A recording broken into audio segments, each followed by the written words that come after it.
Good morning student. आणि सर्वप्रथम त्या सगळ्या विद्यार्थ्यांचं मी अभिनंदन करतो. ओके, भारत ज्युनियर कॉलेजमध्ये. आणि हा आपला पहिला व्हिडिओ असेल फिजिक्सचा. ओके, आणि myself the Deepak Rameshrao Barde, that is Barde sir. Okay, आणि आज आपण बघणार आहोत फिजिक्समधला फर्स्ट पेपर आणि त्याच्यामधलं पहिलं unit, that is units and measurement. Units and measurement.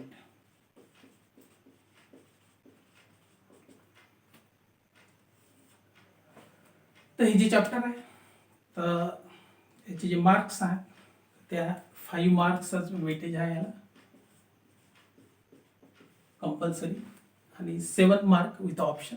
Okay, so that is 7 mark. आता फिजिक्सला सुरुवात करण्याच्या अगोदर किंवा या युनिट्सला सुरुवात करण्याच्या अगोदर तर तुम्ही सगळेजण सायन्सला आले. ओके, आणि काही ज्या बेसिक टर्म्स ज्या आहेत ज्या आपल्याला माहीत असणं आवश्यक आहे तर त्या सुरुवातीला आपण घेऊ. की जसं what is mean by science. Okay, तर जनरली बऱ्याच विद्यार्थ्यांना माहीत असेल सायन्स या वर्डचं जे ओरिजिन आहे तर ते ओरिजिन आहे एक Greek verb. Okay, so that is a Greek verb आहे एक, आणि दॅट इज अ सायन्शिया. तर सायन्शिया या ग्रीक व्हर्ब पासून सायन्स हा जो शब्द आहे तो आलेला आहे. आणि या सायन्शियाचं मिनिंग जे आहे तर सायन्शिया म्हणजेच काय की सायन्शिया म्हणजेच to know.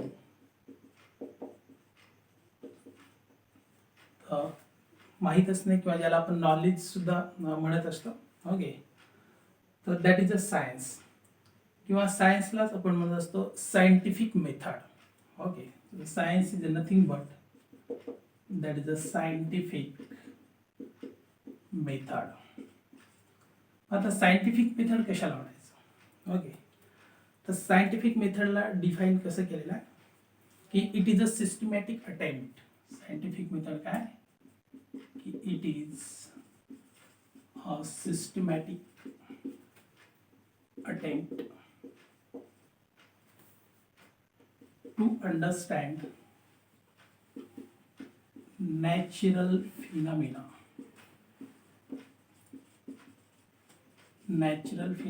in as much detail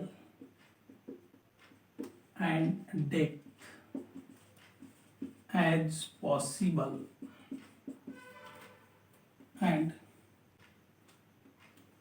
knowledge so gain is used to predict, to modify, and to control the phenomena. Okay, तर सायन्स किंवा सायंटिफिक मेथड कशाला म्हणणार आपण की it is a systematic attempt to understand natural phenomena. म्हणजे आता एखादा natural phenomena जर आपल्याला स्टडी करायचा असेल किंवा समजून घ्यायचा असेल तर त्यासाठी केलेला पद्धतशीर प्रयत्न systematic attempt as much detail and depth, म्हणजे खोलवर आणि तपशीलवार त्या नॅचरल फिनॉमिनांचा काय करणे, अभ्यास करणे, आणि त्याच्यापासून मिळवलेल्या ज्ञानाचा यूज जो आहे तो त्यासाठी करणे, to predict, to modify and to control the phenomena. Okay, तर जसं आपल्याला माहित आहे की नॅचरल फिनॉमिना जे आहे ज्याला आपण म्हणू नैसर्गिक चमत्कार, जसं annual season of the cycle आहे, किंवा regular repetition of day and nights आहे, किंवा वोल्कॅनोज आहेत, किंवा सुनामी आहे, अर्थक्वेक आहे, फ्लड आहे, रेनबो आहे, तर याला आपण म्हणू नॅचरल फिनॉमिना. मग अशा नॅचरल फिनॉमिनाचा अभ्यास करणे, पद्धतशीरपणे अभ्यास करणे. ओके, आणि त्याच्यापासून मिळवलेल्या ज्ञानाचा यूज कशासाठी करणे, तो फिनॉमिना प्रेडिक्ट करण्यासाठी, मॉडिफाय करण्यासाठी आणि कंट्रोल करण्यासाठी. की जसं फ्लड आहे, ओके, किंवा सायक्लोन आहे, तर सायक्लोन येणार आहे हे झालं त्याचं प्रिडिक्शन. ओके, पण हे जे प्रिडिक्शन आहे हे करेक्ट सुद्धा असायला पाहिजे. ओके, म्हणजे जे अंदाज वर्तविले जातात हे करेक्ट असतील असं नाही, पण ते अंदाज करेक्ट असले पाहिजे, म्हणजे त्याच्यामध्ये मॉडिफिकेशन सुद्धा करता आलं पाहिजे. ओके, आणि त्याच्यानंतर तो फिनॉमिना जर आला समजा, म्हणजे सायक्लोन समजा आलं, तर मग त्याला कंट्रोल सुद्धा करता आला पाहिजे. तर अशा पद्धतीने केलेला जो सिस्टमॅटिक अटेम्प्ट आहे तर त्याला आपण म्हणू सायंटिफिक मेथड. ओके, मग आता सायन्समध्ये ओके किंवा जी नॅचरल सायन्स आहे तर त्याच्यामध्ये येते आपलं physics, chemistry, biology. Okay, so these are the branches of science. आणि मग त्याच्यामध्ये आपली जी ब्रँच आहे ती आहे फिजिक्स. ओके, तर what is been by physics हे सुद्धा आपल्याला माहीत असलं पाहिजे. ओके, तर नेक्स्ट बघू आपण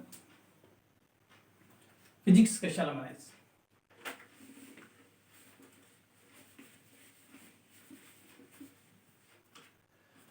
सो फिजिक्स या वर्डचं जे ओरिजिन आहे त्या एक Latin word. Okay, so that is the Latin word, आणि तो लॅटिन वर्ड आहे नेचर. तर फिजिक्स म्हणजेच काय, फिजिक्स म्हणजेच नेचर. ओके, आता फिजिक्सला जर डिफाईन करायचं असेल तर आपण फिजिक्सला कसं डिफाईन करणार, तर नंबर ऑफ डेफिनेशन्स ज्या आहेत त्या फिजिक्सच्या वेगवेगळ्या बुक्समध्ये आहेत. ओके, पण अशी प्रिसाइज डेफिनेशन जी आहे ती शक्य नाही फिजिक्सची. ओके, तर फर्स्ट डेफिनेशन पाहू आपण की physics it is the branch of science. It is the branch of science which deals with study of nature and natural phenomena. Okay, it is a branch of science which deals with the study of nature. Okay, नेचरचा अभ्यास करणे आणि natural फिनॉमिनाचा अभ्यास करणारी जी branch आहे सायन्सची त्याला आपण म्हणू फिजिक्स. किंवा सेकंड डेफिनेशन आपल्याला करता येईल की it is the branch of science which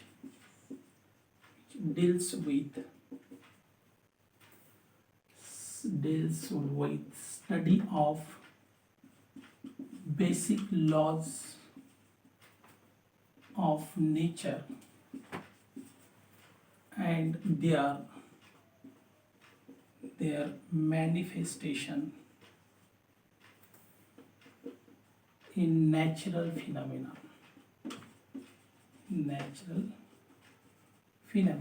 Okay, the next definition, that is a branch of science which deals with the study of basic laws of nature.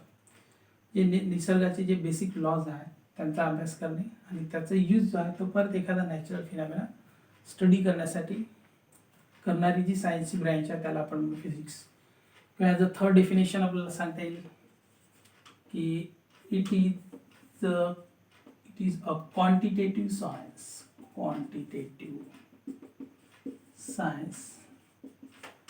which measure different physical quantity.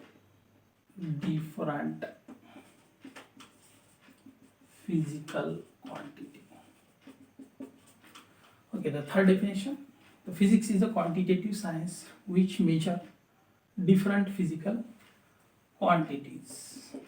Okay, तर त्याला सुद्धा आपण म्हणू physics. तर याच्यापैकी कोणती एखादी definition जी आहे ते आपण काय करू शकतो, यूज करू शकतो. Okay, so in physics we perform the number of experiment. आपण नंबर ऑफ एक्सपेरिमेंट जे आहे ते परफॉर्म करत असतो लॅबोरेटरीमध्ये. आणि त्या लॅबोरेटरीमध्ये ॲक्च्युअली काय करत असतो आपण, तर आपण मेजरमेंट घेत असतो फिजिकल क्वांटिटीची. ओके, तर what is mean by physical quantity. मग आता फिजिकल क्वांटिटी कशाला म्हणायचं. ओके, किंवा त्या एक्सपेरिमेंटचा जो उद्देश आहे तर तो उद्देश काय असतो की जो मिळालेला रिझल्ट आहे त्या रिझल्टपासून एखादा लॉ तयार करणे किंवा एखादा कन्सेप्ट तयार करणे हा त्याचा उद्देश असतो. तर जी क्वांटिटी मेजर करता येते तर त्या क्वांटिटीला आपण म्हणू physical quantity. Okay, physical quantity, that is the physical quantity. So the quantity which can be measured, the quantity which can be measured is called physical quantity. म्हणजे ज्या क्वांटिटी आपल्याला मोजता येतात तर त्या सगळ्या क्वांटिटीला म्हणायचं फिजिकल क्वांटिटी. ओके, किंवा आपण असं म्हणू any measurable quantity is called physical quantity. Okay, आता कोणकोणत्या फिजिकल क्वांटिटी आपण मेजर करू शकतो, जसं लेंथ मेजर करू शकतो, मास मेजर करू शकतो. Okay, so that is the length, mass, त्यानंतर टेम्परेचर, ओके, इलेक्ट्रिक करंट. अशा नंबर ऑफ फिजिकल क्वांटिटी ज्या ते किंवा क्वांटिटी ज्या आहेत आपण मेजर करू शकतो किंवा करता येतात तर त्यांना काय म्हणायचं, फिजिकल क्वांटिटी. ओके, तर एक्सेप्ट फिलिंग आपण सर्व काही मेजर करू शकतो तर त्यालाच म्हणायचं फिजिकल क्वांटिटी. ओके, आता आपण एखादी फिजिकल क्वांटिटी मेजर केली म्हणजे त्या फिजिकल क्वांटिटीचं मेजरमेंट घेतलं. मेजरमेंट घेतलं म्हणजेच काय केलं आपण की we compare that physical quantity with a internationally accepted standard measuring unit. म्हणजे मेजरमेंट जे आहे ते कशाला म्हणायचं, that is measurement. Okay, measurement म्हणजेच काय की comparison with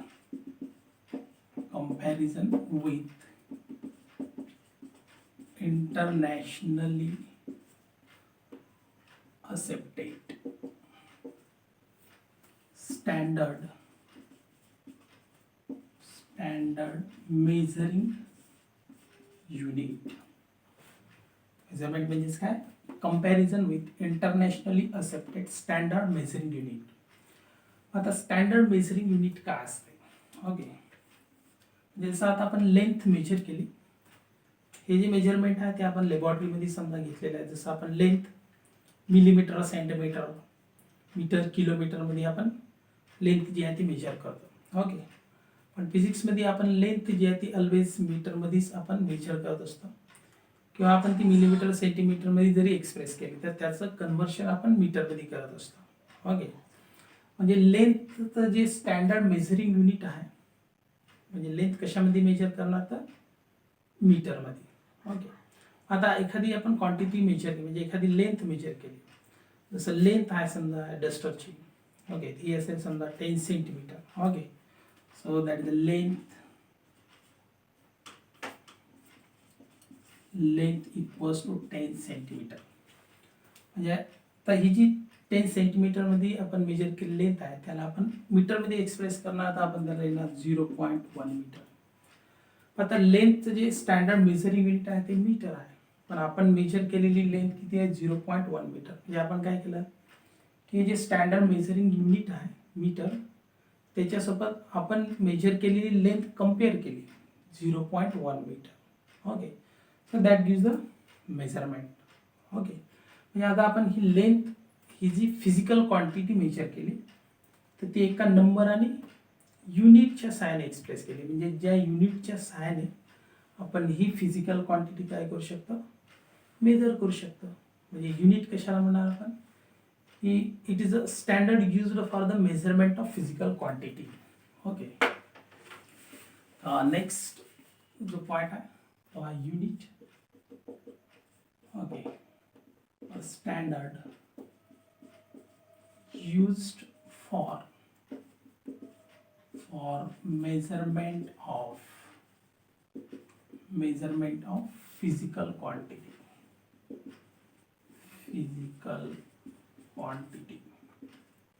So is called unit.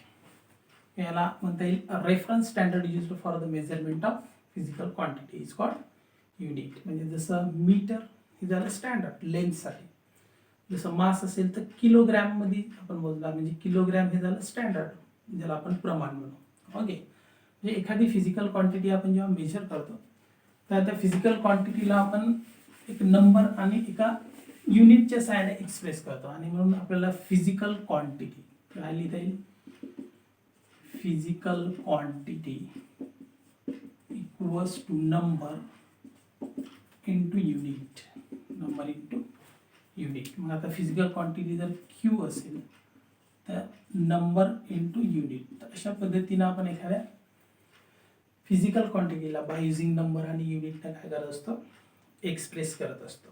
Okay, मग आता ही जी फिजिकल क्वांटिटी म्हणजे कोणती समजा फिजिकल क्वांटिटी घेतली तर यावरून ही फिजिकल क्वांटिटी ती कॉन्स्टंट असेल तर याच्यावर आपल्याला काय लिहिता येते, unit is inversely proportional to the number.